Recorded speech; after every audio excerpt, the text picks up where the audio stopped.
성경 봉독하겠습니다. 히브리서 12장입니다. 1절과 2절의 말씀을 함께 합독하도록 하시겠습니다.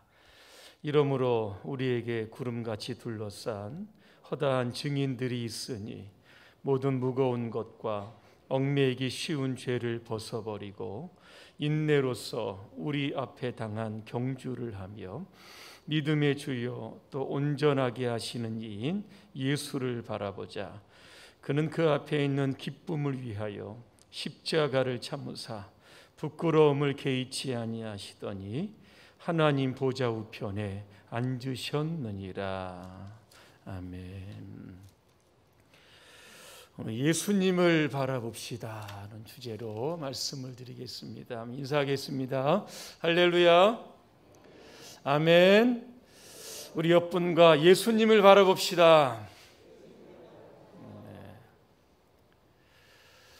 2022년 베이징 동계올림픽이 지난 2월 4일부터 시작이 돼서 오늘 저녁에 폐막식이 있게 됩니다. 동계올림픽 종목 몇 가지 종목인지 아십니까? 제가 찾아보니까 15개의 종목이 있습니다. 여기에 금메달이 몇 개 걸린지 아십니까? 109개.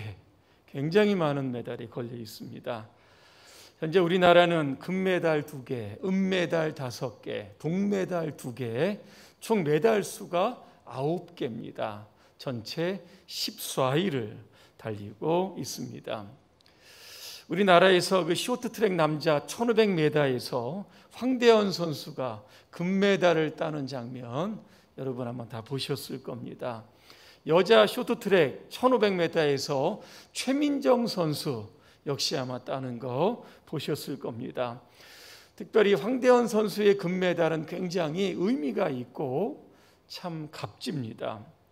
원래 황대현 선수의 주종목이 쇼트트랙 1000m입니다. 그런데 여러분 아시는 것처럼 이 준결승에서 1위로 들어왔지만 레인 변경을 이게 늦게 했다, 이런 이유로 인해서 실격 처리가 됐습니다. 이 때문에 우리나라는 심판이 오심을 했다, 이래서 굉장히 항의도 많이 했습니다. 이때 황대현 선수가 이런 이야기를 합니다. 마이클 조던이라는 농구 선수의 말을 이용해서 이런 이야기를 합니다. 장애물이 너를 멈추게 해서는 안 된다. 벽에 부딪혔을 때 포기하지 말고 돌아서지 말라. 벽을 기어오르든 벽을 뚫고 가든 벽을 돌아가든 방법을 찾아라 그랬습니다. 그는 조던의 말처럼 방법을 찾았고 이틀 뒤에 1500m에서 영광스러운 금메달을 따게 되었습니다. 그래서 어떤 분은 이것을 가리켜서 아름다운 복수를 했다, 이렇게 이야기하시는 분들도 있습니다. 국가대표로 선발되어서 올림픽에 참여하기 위해서 우리 대한민국 선수들 그동안 얼마나 많은 땀을 여러분 흘렸겠습니까? 이래서 참 우리나라의 국위도 선양을 하는 우리나라 선수들이 굉장히 자랑스럽기만 합니다. 앞으로 우리 대한민국이 스포츠 강국으로 그렇게 다시 한번 거듭날 수 있도록 여러분 많이 기대해 주시기를 바랍니다. 오늘 성경에 보니까 우리의 신앙생활을 이 경주에 비유하고 있습니다. 1절에 보니까 우리 앞에 당한 경주를 한다 그랬습니다. 여러분 경주가 무슨 뜻인지 아실 겁니다. 달리기 하는 겁니다. 일정 거리를 두고 수많은 사람이 뛰어들어서 가장 먼저 달리기 하는 것, 이것을 가리켜서 경주다 그렇게 이야기합니다. 저와 여러분들은 이미 신앙의 경주자들입니다. 예수 믿고 난 이후에 우리는 이 출발선을 시작했던 사람들입니다. 그러면 신앙의 경주에서 필요한 것이 무엇일까? 오늘 저는 3가지 말씀을 드리려고 합니다. 첫 번째로 거추장스러운 것들은 다 벗어버려야 하는 겁니다. 오늘 1절 말씀해 보니까 모든 무거운 것과 얽매이기 쉬운 죄를 벗어버리고 그랬습니다. 이 모든 무거운 것이라고 하는 것을 원어로 보니까 옹콘이라고 하는 단어인데 이게 체중과 관련이 되어 있는 겁니다. 자, 달리기 하는 사람들은 체중 조절, 잘해야 합니다. 왜? 몸에 군더더기가 있는 군사를 가지고서는 이게 뛸 수 없기 때문에 그런 겁니다. 그래서 고된 훈련을 통해서 이 뛰기에 적합한 그러한 몸매를 만들어야 되는 겁니다. 그래야만 이 마라톤에서 우승할 수 있게 되는 겁니다. 또 하나, 마라토너들이 입은 복장 여러분 보셨습니까? 최대한 가볍게 입습니다. 공기의 저항을 덜 받을 수 있도록 그러한 옷들을 입고 이 레이스를 펼치는 것을 우리가 보게 됩니다. 아마 여러분 기억하실 겁니다. 에티오피아의 이 맨발의 마라토너 아베베를 여러분 아마 기억하실 겁니다. 1960년 로마 올림픽, 1964년에 도쿄 올림픽에서 이 마라톤에서 2번의 금메달을 따게 되었던 겁니다.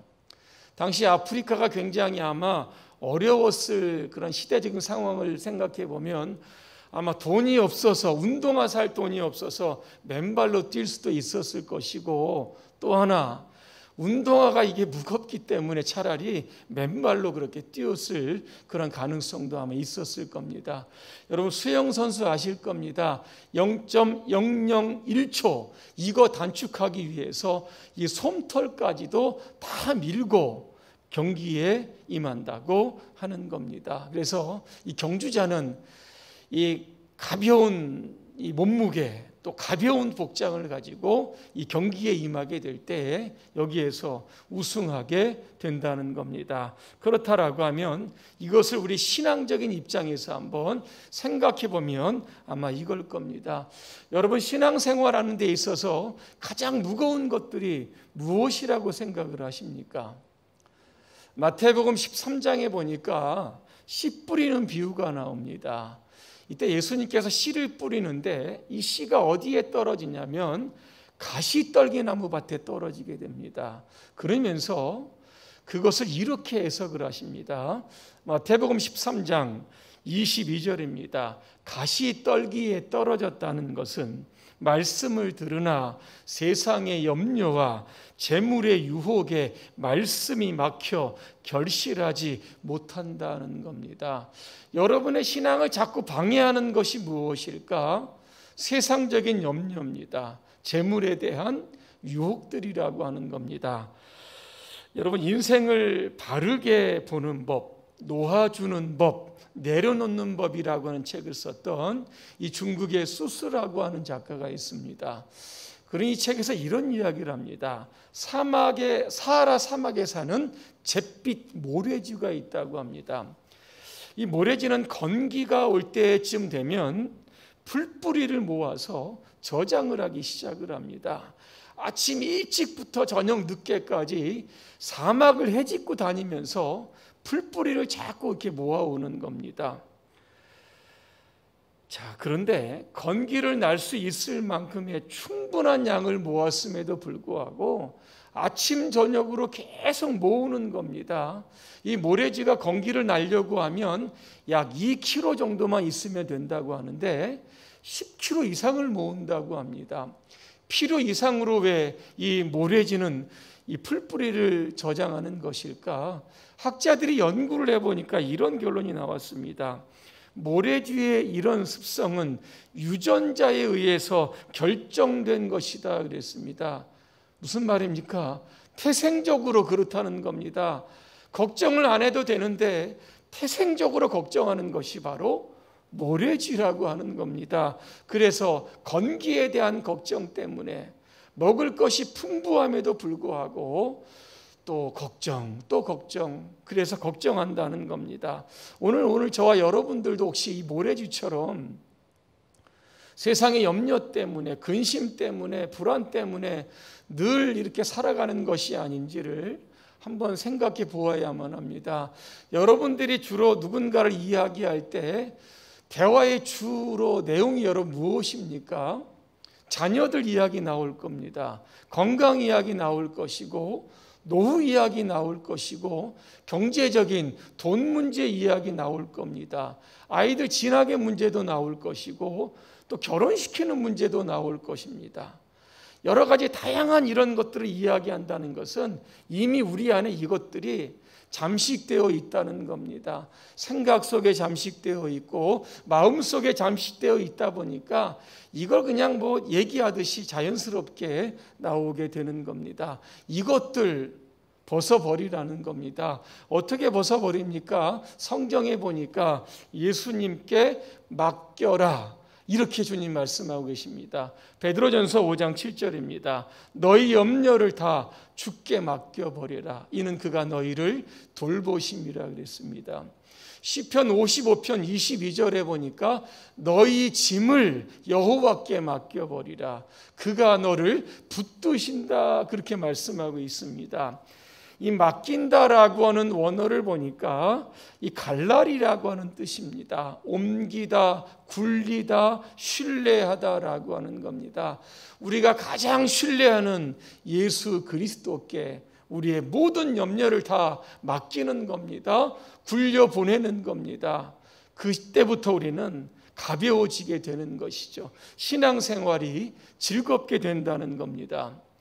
이용규 선교사의 내려놓음이라고 하는 책이 있습니다. 아마 읽어보신 분도 계실 겁니다. 이 책에 보니까 이런 내용이 나옵니다. 어느 날 예배가 막 시작이 됩니다. 그때 이 벌러르라고 하는 자매가 뭐 땀을 벌벌 흘리면서 교회 안에 이렇게 들어오게 됩니다. 알아보니까 소를 잃어버린 겁니다. 잃어버린 소를 내내 찾다가 예배 시간이 되니까 소 찾는 거 포기하고 그냥 예배당에 그렇게 달려왔던 겁니다. 소 한 마리 정말 값진 겁니다. 그의 재산 전부일 수도 있습니다. 그런데 그 잃어버린 소를 찾는 것 포기하고 그런 예배를 선택을 했던 겁니다. 예배를 다 마칩니다. 그런데 기적적인 일이 발생하게 됩니다. 잃어버렸던 소가 집으로 간 것이 아니라 교회당 앞마당에 딱 와서 울고 있는 겁니다. 주인을 딱 기다리고 있는 겁니다. 여러분 신기하지 않습니까?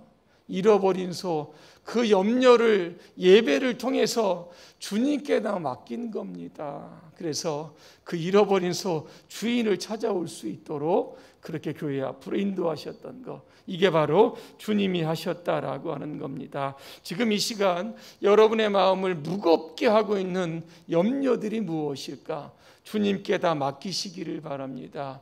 그래야 여러분의 마음이 평안을 얻고 안식을 얻고 기쁨이 있게 되는 겁니다. 마태복음 11장 28절입니다. 수고하고 무거운 짐진 자들아 다 내게로 오라. 내가 너희를 쉬게 하리라 그랬습니다. 이 시간 예배 드리는 가운데 여러분의 머리에 가득 차 있고 여러분의 마음에 가득 차 있는 모든 염려, 근심, 걱정 다 주님께 맡기시기를 주님의 이름으로 축복합니다.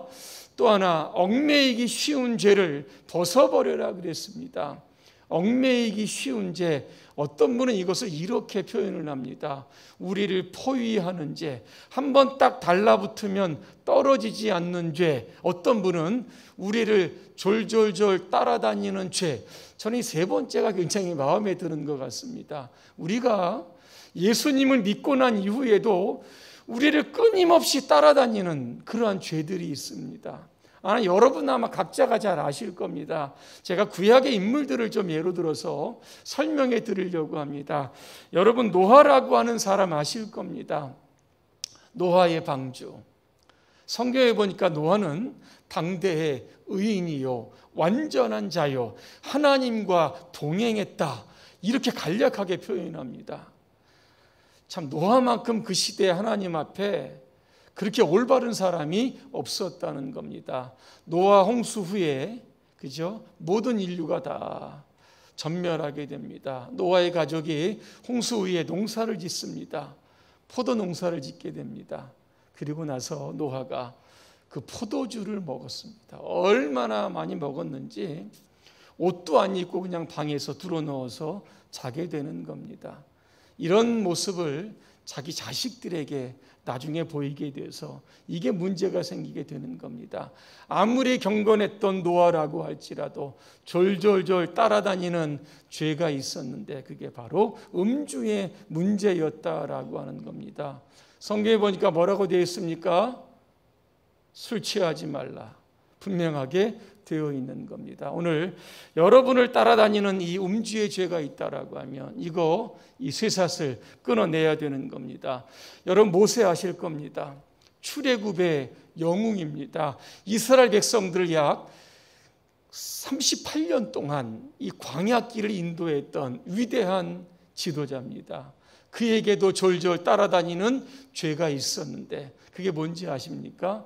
분노라고 하는 겁니다. 제가 지난 금요일 금요기도회 때 이 모세의 분노에 관해서 설명을 했습니다.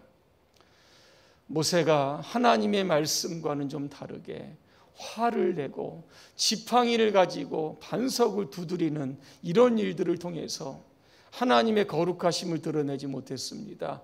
그로 인하여 모세는 느보산에 올라가서 그토록 가고 싶고 그토록 밟고 싶었던 가나안 땅을 눈으로만 보았지만 가나안 땅에 입국할 수는 없게 되었다라고 하는 겁니다.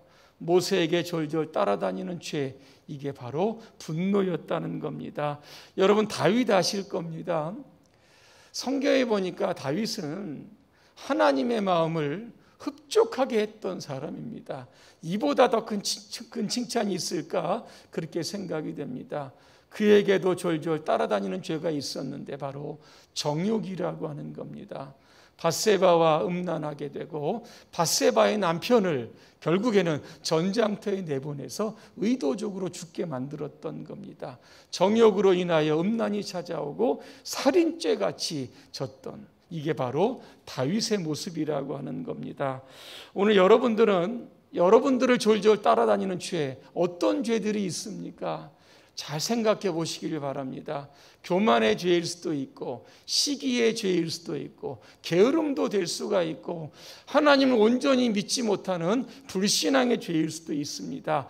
아무리 사소한 것이라도 여러분의 경주에 방해가 되는 것들이라고 하면 이거 끊어내야 되는 겁니다. 왜 그러냐면 그 사소한 것들이 결국에는 여러분의 경주를 멈추게 하는 강력한 이 브레이크 작용을 할 수 있기 때문에 그런 겁니다. 그래서 오늘 여러분의 삶에 모든 무거운 것들, 얽매이기 쉬운 여러분들을 졸졸 따라다니는 그 모든 죄악들을 여러분 다 벗어버리고 신앙의 경주에서 끝까지 완주하게 되시기를 주님의 이름으로 축복합니다.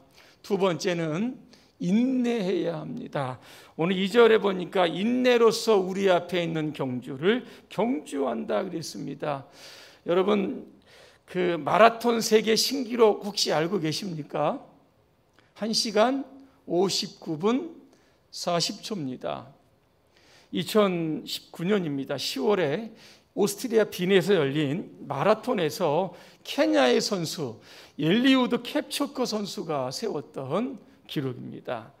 이 마라톤 선수들에게는 이 사점, 데드 포인트가 있다고 합니다. 심장이 터질 것 같은 지점이 있다고 하는데 이게 10km 지점과 35km 지점이라고 합니다. 이 지점이 되면 그냥 모든 것들을 경주를 포기하고 그냥 주저앉고 싶다고 합니다. 이런 경주에게 필요한 것이 무엇입니까? 인내입니다. 끝까지 참고 뛰어가는 겁니다. 여러분 성경에 보니까 인내의 원어를 제가 한번 찾아보니까 휘포모네라고 되어 있습니다.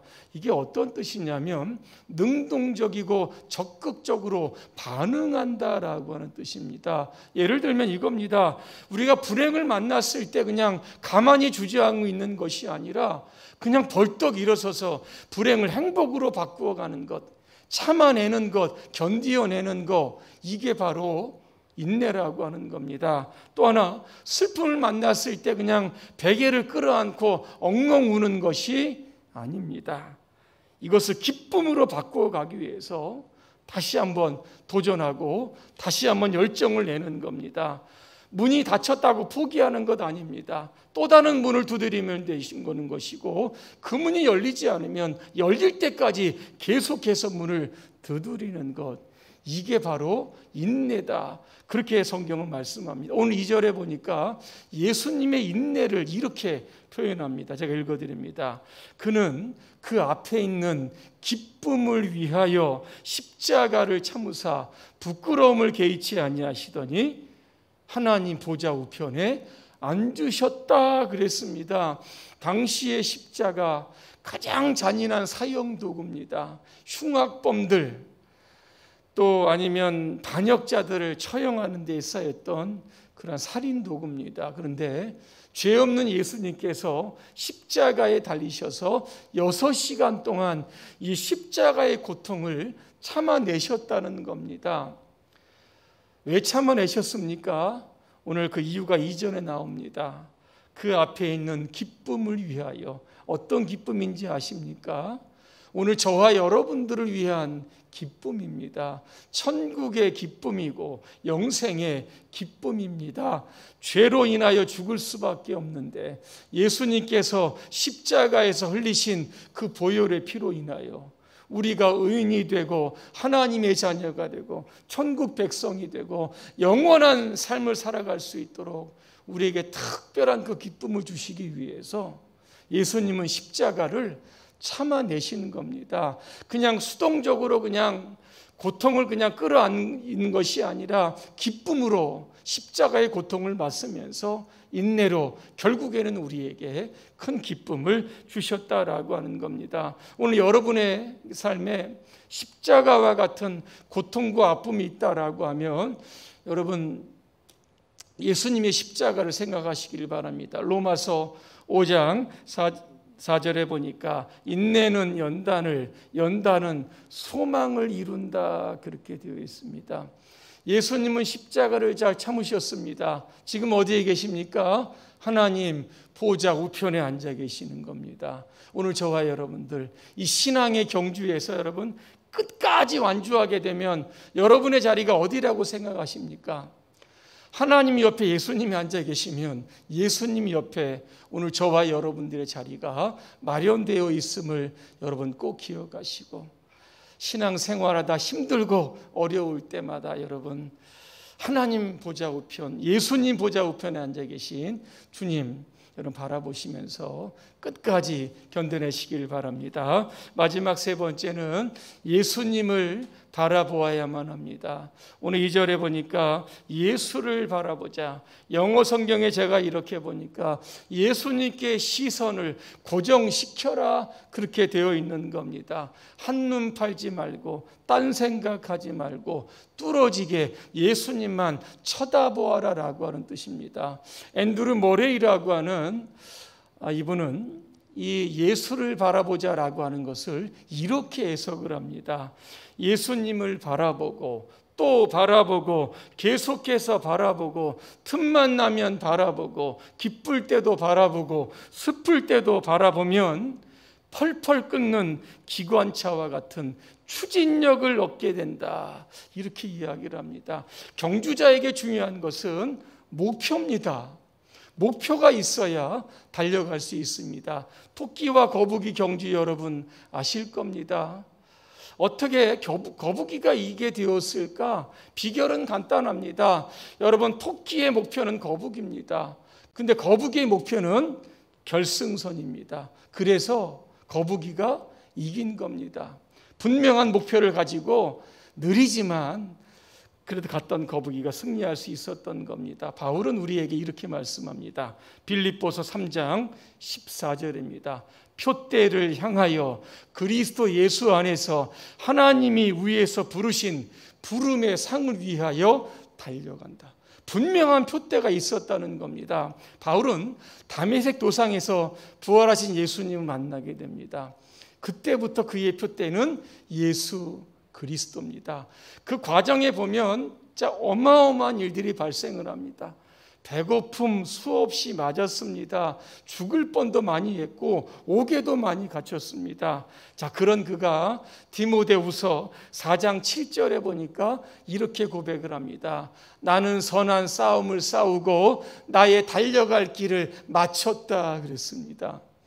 자, 그러면 다메섹 도상에서 그가 순교하기까지 그는 얼마만큼의 거리를 달렸을까? 학자들은 16,000km의 거리를 달렸다는 겁니다. 여러분, 대단하지 않습니까? 절대로 안주하면 달릴 수 없고 쉬면 달릴 수 없습니다. 멈추면 달릴 수 없습니다. 목숨이 붙어 있는 한 계속적으로 달렸다는 겁니다. 16,000km. 그 열정이 어디에서 나왔을까? 약할 때 강함 되시는 그 주님을 바라보고 달렸기 때문에 그렇습니다. 오늘 이와 같이 신앙의 경주에서 완주한 사람들에게 주시는 주님의 상이 있습니다. 그것이 바로 의의 면류관입니다. 디모데후서 4장 7절과 8절.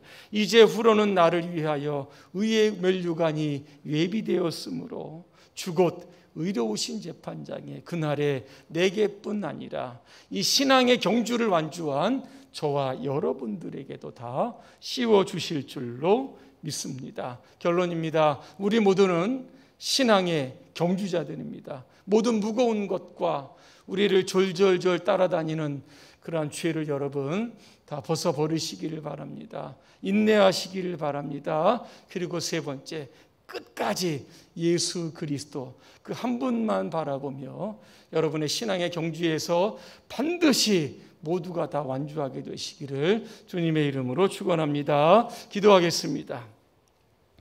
은혜로우신 하나님, 우리 모두는 신앙의 경주자입니다. 바울은 예수 그리스도를 만난 이후에 그가 로마에서 순교하기까지 16,000km의 거리를 달리고 또 달렸습니다. 오늘도 이 바울의 이 경주의 모습을 보면서 우리에게 맡겨진 그 믿음의 라인에서 열심을 다하여 최선을 다하여 달려갈 수 있도록 우리 모두를 격려하여 주시고 축복하여 주시옵소서. 예수님의 이름으로 기도합니다. 아멘.